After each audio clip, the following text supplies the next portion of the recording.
Capítulo 4. Ética personal y ética social. La ética personal forma parte integral del actuar de las personas respecto a las acciones realizadas en la ejecución de sus actos vivenciales, sean estos de cualquier naturaleza. Se trata de una forma de vida, de un compromiso permanente cuya violación es inexcusable ante la propia persona y aquellos que conocieron de las acciones violatorias. Este tipo de ética estudia las decisiones de los individuos y las opciones que tenemos para escoger de la buena opción o la mala opción. Esto de acuerdo a los valores y a la educación de cada una de las personas.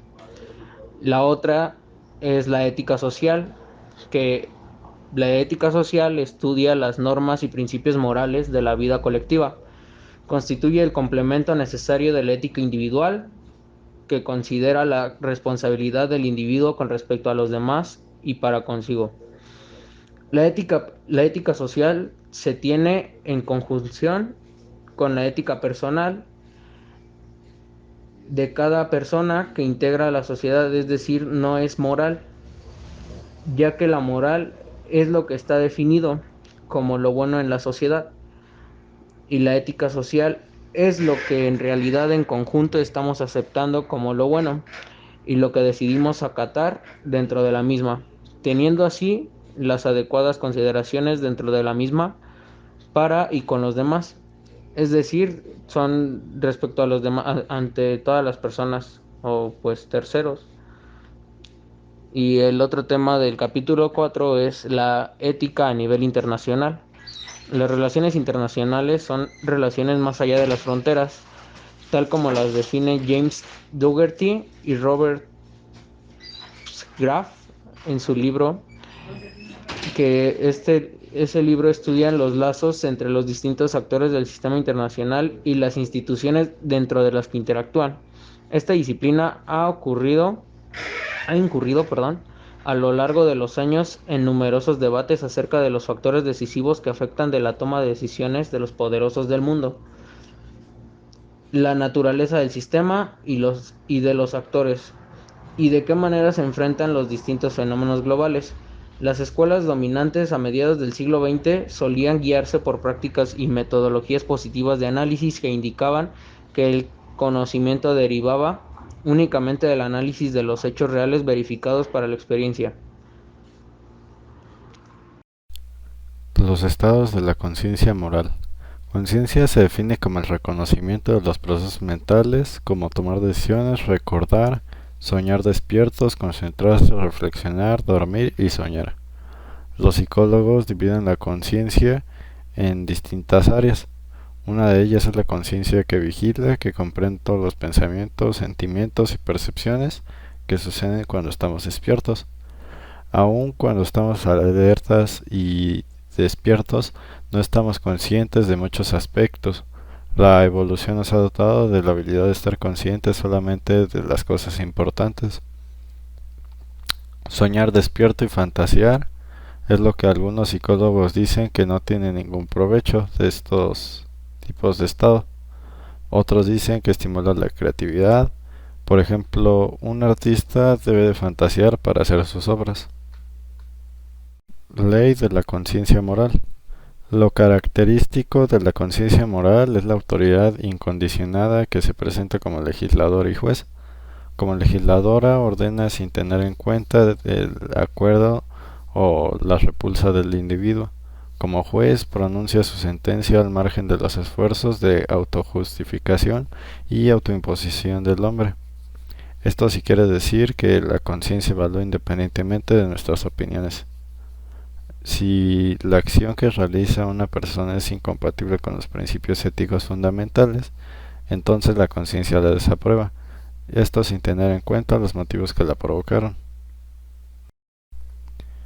La conciencia moral, según la psicología analítica, el hecho de que la conciencia moral se presente como una autoridad no se puede poner en duda. En la actualidad se ha encontrado una insospechada confirmación. Esa autoridad con que se presenta la conciencia moral es, desde el punto de vista de la psicología analítica, un reflejo de la autoridad paterna. Según Freud, en el inconsciente se desarrolla el miedo a su autoridad. A la vez se forma en el aparato psíquico del niño un automatismo de represión mediante el cual las exteriorizaciones de los impulsos son controladas en consonancia con los modos de conducta socialmente aprobados. Es que la autoridad impone al niño. La conciencia moral según el materialismo dialéctico. También el materialismo dialéctico atribuye a la conciencia de un carácter social. Según los marxistas, la materia, el universo experimentable al cual nosotros mismos pertenecemos, es la única realidad. Fuera del mundo físico exterior no hay nada.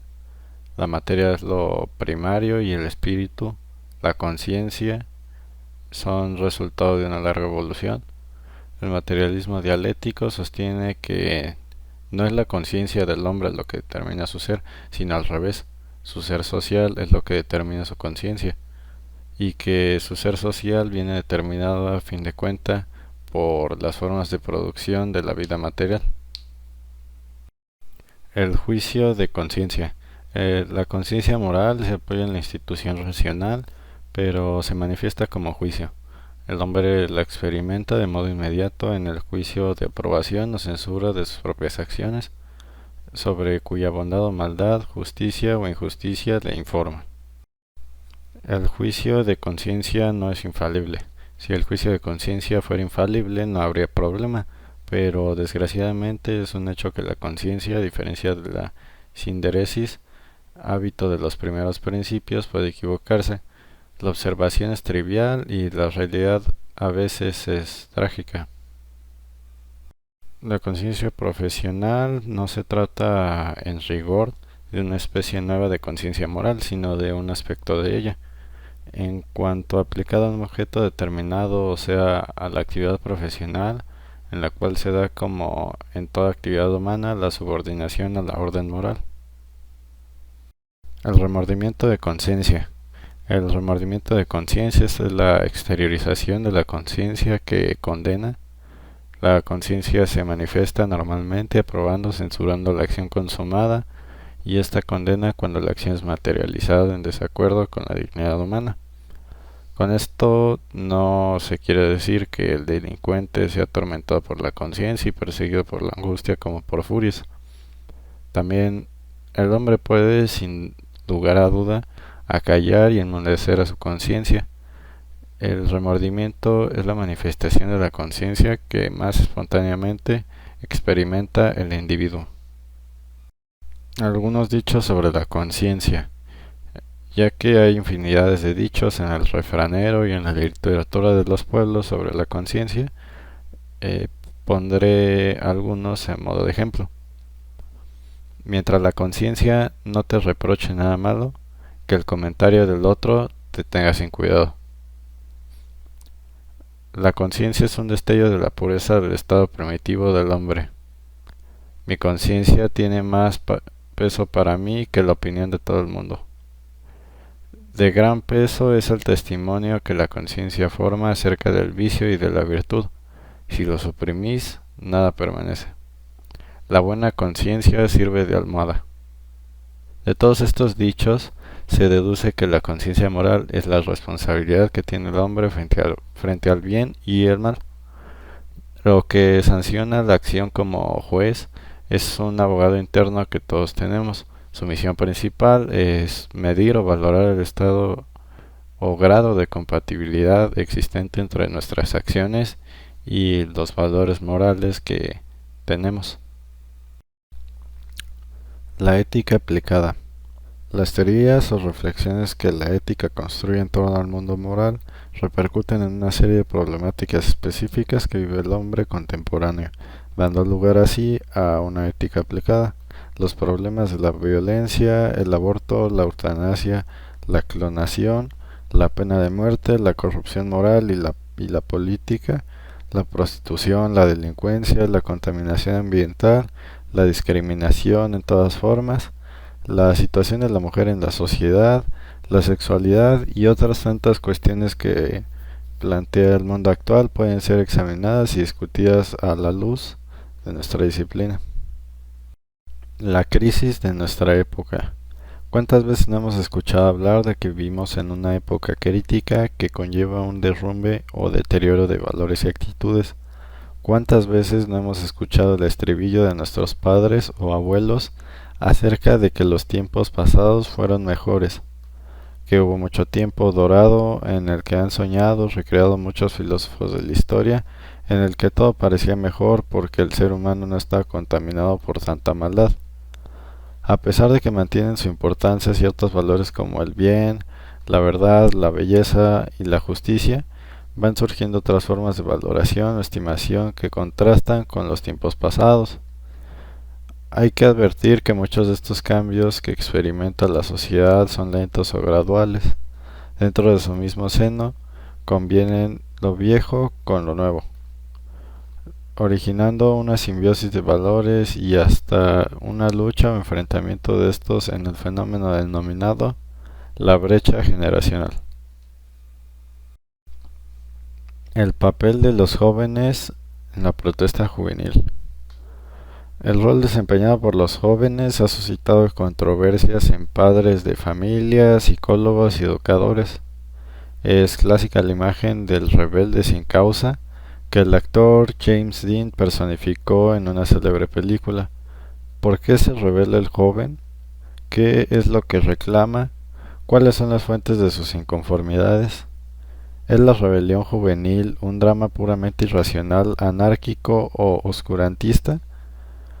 Por lo general, los intentos de rebelión y algunos de revolución han aparecido durante épocas complejas de injusticia, torpeza, abuso o irracionalidad. Por ejemplo, la época de la depresión en 1929 en el país de Estados Unidos propició la fabricación de la bebida clandestina, la aparición de los gángsters, la independencia de la mujer con la adquisición de los derechos que le permitieron fumar abiertamente, beber en forma abundante y sin limitación, vestir de modo radical, distinto de todo lo antes conocido. O sea, una blusa con amplio escote, sin mangas, falda corta, colores atrevidos, adornos desmesurados, etcétera. Un movimiento sintomático de las rebeliones juveniles se da en la década de los 60, teniendo como marco la absurda guerra de Vietnam y el desarrollo de la sociedad capitalista de consumo, es decir, dentro del marco de este mundo de gran inseguridad, de amenaza del holocausto atómico, de falta de sensatez, de absurdas disposiciones económicas para mantener precios y mercados mientras medio mundo se muere o sufre de hambre. El mundo de las drogas. Hemos indicado que un camino practicado por la juventud para manifestar su rebeldía ante la tecnificación, la guerra, la pobreza y los falsos valores morales es el consumo de drogas, tema de gran importancia para la ética aplicada y para la propia reflexión de los jóvenes. El problema de la violencia, no solo un día en que los medios masivos de comunicación no difundan una noticia sobre asaltos, violaciones y agresiones de todo tipo, esta situación ya es tan frecuente y cotidiana que lamentablemente casi no nos sorprenden estas noticias y acabamos por verlas como manifestaciones y riesgos naturales que conlleva la vida dentro de las grandes urbes. Además, los mismos medios de comunicación a través del cine y televisión contribuyen a hacer la apología de la violencia, glorificando a los héroes o antihéroes que utilizan la fuerza y agresión para salir victoriosos. Y estos héroes, llámese Robocop, Rambo, Superman, Vengador Anónimo, etc., terminan por ser modelos o paradigmas de los niños y jóvenes de nuestra época. La vida moral es toda la vida tomada desde cierto ángulo. El deber de formarse el espíritu constituye un deber grave. El que descuida es gravemente culpable. La voluntad ocupa el primer puesto en la vida moral. Es en ella donde se reside el libre albedrío y la moral es la regla de la acción libre. La vida moral constituye la base de los hábitos. Las virtudes son los hábitos moralmente buenos, los vicios son los hábitos moralmente malos. Los hábitos buenos permiten al espíritu dominar las pasiones y los hábitos malos se oponen al dominio de la razón. La vida moral debe estar marcada por la liberación del espíritu y por su dominio sobre las tendencias carnales y afectivas. La vida moral debe entenderse como un todo continuo comparable al crecimiento de una planta o un animal. Todos estamos expuestos a adquirir malos hábitos o a descuidar adquirir los buenos. Descuidar adquirir los buenos hábitos deja la vida al azar, es dar prueba de indiferencia respecto al bien. La vida moral está en perpetua evolución, pues así como una flor se abre o se marchita, como un fruto se madura o seca, así el alma se perfecciona o se languidece. Todos debemos contribuir para la formulación de un nuevo pacto ético capaz de garantizar un futuro digno para la humanidad. La contribución de una ética que abarque las relaciones internacionales, capaz de no comprometer la afirmación de los derechos humanos en nombre de una política de seguridad global, es una exigencia ineludible. La destrucción ecológica de la Tierra y el empobrecimiento de una parte de la humanidad, los fenómenos que en América Latina son más cruciales que en otras partes, son los graves problemas éticos del fin del siglo XX y el comienzo del siglo XXI. El problema de la globalización está mundializando una cultura y destruyendo muchas vidas humanas. Hoy la pobreza es más grande que nunca. La globalización produce grandes beneficios para la humanidad, pero a su vez en beneficio de muy pocos. Las decisiones las toma un grupito de miles de personas para toda la humanidad. El papel de la ética es luchar por un mundo mejor a partir de las ideas de una vida más justa y digna. Nos hace quedarnos con preguntas como ¿cuáles son los hábitos que permiten al espíritu dominar las pasiones? ¿Cuáles son los hábitos que se oponen al dominio de la razón? ¿Cuáles son las principales actitudes que caracterizan la vida moral? ¿Cuáles son los principios, problemas que afectan a millones y millones de seres humanos? ¿Cuál es el más grave problema ético de América Latina?